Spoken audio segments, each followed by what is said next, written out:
We are here at the Style Show Live, the biggest event of Nottingham Fashion Week, and as always, NSTV has all the behind-the-scenes access.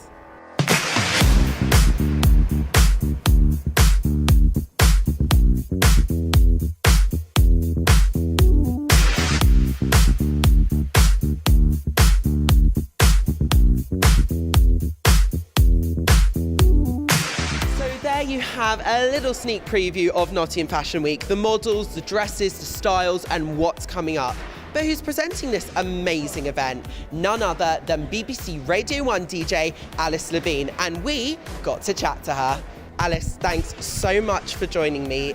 You live in London, you originally come from Nottingham. How does it feel to finally be back in your hometown? I come back quite a lot, so it's not quite the homecoming that you might think. I do come back to see my mum and dad quite a lot, but yeah, it's always so nice to come back. I love Nottingham, very proud to be from Nottingham. Just want the tram now. I need the tram named after me, obviously. That's the dream. Because if Vicky McClure's got one, I'm livid that I don't have one, as you can imagine. I think you should, because you are kind of Nottingham's TV presenter treasure. I like that a lot, yeah. I think everyone from NSTV would 100% agree. Do you think they backed me in that campaign? 100%. Student television royalty. You won NASTA in 2008. You're a judge this year. How does it feel to judge the awards that you won back in the day? It's a lot of pressure, you know, because there's a lot of talented people out there, and I think it's really difficult because I do that job, but I've never really trained as a presenter or anything, so you kind of feel out of your depth judging people. But it's just really great because it's a long time since I've been a student. I won't say how long, a long time. And 8 years. All right, calm down. So yeah, I think it's just really nice to see that people are in their own time, when they've got so much uni work and everything, producing really great stuff. So it was an honour to judge it. And you've come from strength to strength. TV, fashion, Finery have asked you to design the Levine blouse, which has been a humongous success. How do you intend to expand on that? Well, I was kind of dabbling really, because the people at Finery, this is the blouse in question, they were just so supportive, and they obviously do that all the time. They have a huge design team. So I was basically going in with my GCSE style mood board saying, this is what I'd like to make.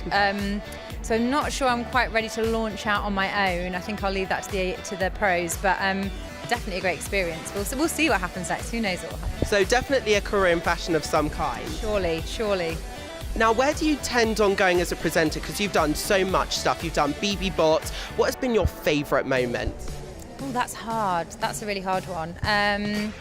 Probably my first interview at Radio 1, which was interviewing Quentin Tarantino. That was quite a big one, and a good way to kick things off. Who knows what's next? I've not really had the kind of career where I've planned to go on to the next thing. Things just sort of happen, which I think that's kind of just true of presenting. So you just hope something's going to come along that you want to do. And any moments that you thought haven't gone so well? Almost all of them, yeah. I don't think I ever leave an interview thinking, oh, that was in the bag, I absolutely killed that. I think most presenters are riddled with insecurity, so you kind of think that everything that you've done is a little bit rubbish. But yeah, trying to combat that is probably a career-long task. Any particular moments? Trying to think of one that was like really, really awful. I described an album that you will know well as Random Access Memories, but as you will know, it's actually called Random Access Memories, so that was bad times on the radio. Live TV, stuff always goes wrong on live TV. You always miss your cue, you're always looking to the wrong camera. That definitely happened on the Mercury Prize. So yeah, stuff all the time, you just can't dwell on it. What is your favourite moment from Big Brother's Built on the Side? Because I'm such a big fan, I've been on the show as well. What's been your favourite moment from that? A long time ago now. I loved doing that show. We just had such a nice team. Probably the finale show when we finished, when the whole team finished. We had a massive show with like ticker tape, and that felt like the proper send-off. So probably that.